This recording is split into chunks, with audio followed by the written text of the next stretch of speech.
Hey hello everyone welcome to Radix upgrade channel. So ಇವತ್ತು ನಾವು ಹೇಗೆ ಸ್ವಾಪಿಂಗ್ ಆಫ್ ನಂಬರ್ಸ್ ಅನ್ನು ಮಾಡೋದು ಅಂತ ನೋಡೋಣ. ಓಕೆ, ಸೊ ಇಲ್ಲಿ ನಾನು ರೈಟ್ ಕ್ಲಿಕ್ ಕೊಟ್ಟು ನ್ಯೂ ಕ್ಲಾಸ್ ಏನ್ ಮಾಡ್ತೇನೆ, swap using temporary variable. So ಯಾವಾಗಲೂ ಕ್ಲಾಸ್ ಇದ್ದು ನೇಮ್ ಅಂತ ಇರ್ತಲ್ಲ, ಕ್ಲಾಸ್ ನೇಮ್ ಇರುತ್ತೆ ಅಲ್ವಾ, ಅದು ಯಾವಾಗಲೂ ನಿಮಗೆ ಕ್ಯಾಪ್ಸ್ ಇಂದಾನೆ ಸ್ಟಾರ್ಟ್ ಆಗಬೇಕು. ಸೊ ಸ್ಮಾಲ್ ಇಂದ ಸ್ಟಾರ್ಟ್ ಆಗಿದ್ರೆ ಏನು ಎರರ್ ಏನು ಬರಲ್ಲ, ಬಟ್ ಸ್ಟಿಲ್ ನೀವು ಕ್ಯಾಪ್ಸ್ ಇಂದ ಹಾಕೋದೊಂದು ಇಂಡಸ್ಟ್ರಿ ಸ್ಟ್ಯಾಂಡರ್ಡ್ ಅಂತಾನೆ ಹೇಳ್ಬೋದು. ಓಕೆ, ಸೊ ಏನ್ ಮಾಡ್ತೇನೆ, ನಾನು ಮೇನ್ ಮೆಥಡ್ ಬರ್ಕೋತೀನಿ. ಆಮೇಲೆ ನೆಕ್ಸ್ಟ್ ನಾನು ವೇರಿಯೇಬಲ್ಸ್ ಅನ್ನ ಡಿಕ್ಲೇರ್ ಮಾಡ್ತೀನಿ. Okay, a equal to let me take a equal to, ಇಲ್ಲಿ ನಾನು ಯೂಸರ್ ಇನ್ಪುಟ್ ಕೊಡ್ತಾ ಇಲ್ಲ, ಡೈರೆಕ್ಟ್ ನಾನೇ ಹಾರ್ಡ್ ಕೋಡೆಡ್ ಇನ್ಪುಟ್ ಅಂತ ಹೇಳ್ತಾರೆ ಇದಕ್ಕೆ, ಹಾರ್ಡ್ ಕೋಡೆಡ್ ಇನ್ಪುಟ್ ಅನ್ನು ಕೊಡ್ತಿದ್ದೀನಿ.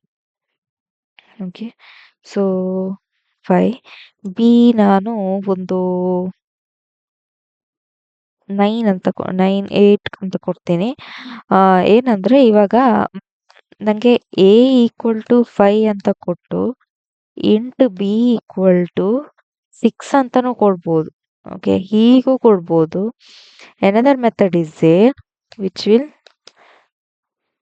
Save your time. Okay, b equal to 4 ಹೀಗೂ ಕೊಡ್ಬೋದು. ಓಕೆ, ಬಿಕಾಸ್ ಎರಡಕ್ಕೂ ಸೇಮ್ ಡೇಟಾ ಟೈಪ್ ಆದ್ರಿಂದ.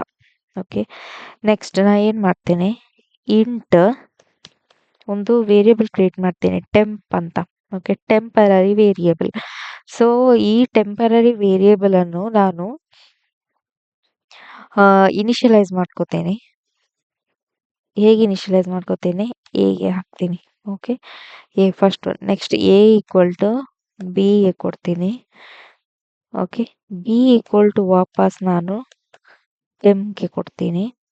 Next S O U T, that is system dot out dot println ಏನಾಗ್ತದೆ, ಎ ವ್ಯಾಲ್ಯೂ ಏನು ಬರ್ತದೆ, ಬಿ ವ್ಯಾಲ್ಯೂ ಏನು ಬರ್ತದೆ ಅಂತ ನಮ್ಗೆ ಇದರಲ್ಲಿ ಗೊತ್ತಾಗ್ತದೆ. ಓಕೆ, ಎ ವ್ಯಾಲ್ಯೂ ಏನು. ಓಕೆ, ನೆಕ್ಸ್ಟ್ ನಮಗೆ ಬಿ ವ್ಯಾಲ್ಯೂ ಬೇಕಿದ್ರೆ, ಒಂದು ವೇಳೆ ನಮ್ಗೆ ಇವಾಗ ಬಿ ವ್ಯಾಲ್ಯೂ ಬೇಕು, ಕರೆಕ್ಟ್. ಸೊ ಬಿ ವ್ಯಾಲ್ಯೂ ಬೇಕಿದ್ರೆ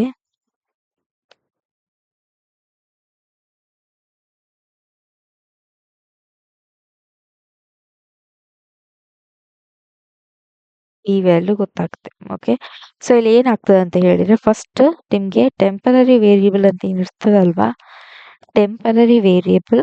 ಸೊ ಇದು ನಿಮಗೆ ಎ ಅಲ್ಲಿ ಇರ್ತದೆ. ಓಕೆ, ಒಂದು ಸೆಕೆಂಡ್, ನಾನು ಇಲ್ಲಿ ಎಕ್ಸ್ಪ್ಲೇನ್ ಮಾಡ್ತೀನಿ. ಓಕೆ, ಸೊ ಟೆಂಪರರಿ ವೇರಿಯೇಬಲ್ ಅನ್ನು ನಾನು ಫಸ್ಟಿಗೆ ಏನು ಮಾಡ್ತೀನಿ, ಎಗೆ ಹಾಕ್ತೀನಿ. ಓಕೆ, ಫಸ್ಟ್ ಟೆಂಪರರಿ ವೇರಿಯೇಬಲ್ ಅಲ್ಲಿ ಏನು ಕೂಡ ಇರಲ್ಲ, ರೈಟ್. ಟೆಂಪರರಿ ವೇರಿಯೇಬಲ್ ಅಲ್ಲಿ ಏನು ಕೂಡ ಇರಲ್ಲ. ನಾನು ಏನು ಮಾಡ್ತೇನೆ, ಎ ವ್ಯಾಲ್ಯೂ ಅಂತ ತೆಗೆದು ಟೆಂಪಿಗೆ ಹಾಕ್ತೀನಿ. ಓಕೆ, ಟೆಂಪಿಗೆ ಹಾಕ್ತೀನಿ. ಆಮೇಲೆ ಏನಾಗ್ತದೆ, ಟೆಂಪಿಗೆ ವ್ಯಾಲ್ಯೂ ಬಂತು, ಏನು ಬಂತು, ಟೆಂಪಿಗೆ ವ್ಯಾಲ್ಯೂ ಎದು ಬಂತು, that is nothing but year 5. Okay, next ನಾನು ಎ ಇದ್ ವ್ಯಾಲ್ಯೂ, ಎಗೆ ಬಿ ಇದು ವ್ಯಾಲ್ಯೂ ಹಾಕ್ತೀನಿ. ಓಕೆ, ಸೊ ಈಗ ನಿಮಗೆ ಗೊತ್ತಾಗ್ಬೋದು, ಬಿ ಅಲ್ಲಿ ಏನು ವ್ಯಾಲ್ಯೂ ಇರುತ್ತೆ, 4 ಇರ್ತದೆ. ಸೊ ಇಲ್ಲಿ ನಂಗೆ ಏನಾಗ್ತದೆ, ಎ ಈಕ್ವಲ್ ಟು 4 ಸ್ಟೋರ್ ಆಗ್ತದೆ. ಓಕೆ, ಬಿಗೆ ಏನಾದರೂ ಸ್ಟೋರ್ ಆಗ್ಬೇಕಲ್ವಾ, ಬಿ ಈಗ ಬಿ ಇದು ವ್ಯಾಲ್ಯೂ ನಾನು ಹೇಗೆ ಕೊಟ್ಟೆ. ಓಕೆ, ಬಿ ಇವಾಗ ಫ್ರೀ ಅಲ್ಲಿದೆ. ಓಕೆ, ಬಿ ಬಿ ಇವಾಗ ಫ್ರೀ ಅಲ್ಲಿದೆ. ನಾನು ಏನು ಮಾಡ್ತೇನೆ, ಹೇಗೋ ನನಗೆ 5 ಮತ್ತೆ 4 ಇದ್ದದ್ದು 4 ಮತ್ತೆ 5 ಆಗಬೇಕು. ಎ ಈಕ್ವಲ್ ಟು 4 ಆಯಿತು. ಓಕೆನಾ, ಬಿ ಈಕ್ವಲ್ ಟು ಏನಾಗಬೇಕು, the value that has been given to the temporary variable.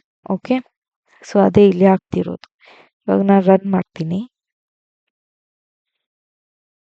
A equal to 4, b is equal to 5. Okay, so there is a simple program that is swapping of variables using the temporary swapping of numbers. Okay, sorry, the swapping of numbers using the temporary variable. So ನಿಮಗೆ ಇಂಥದ್ದೇ programmes ಬೇರೆ ಬೇಕು ಅಂತ ಹೇಳಿದ್ರೆ, just please subscribe my channel, and if you have having any doubt, you can put it in the comment box.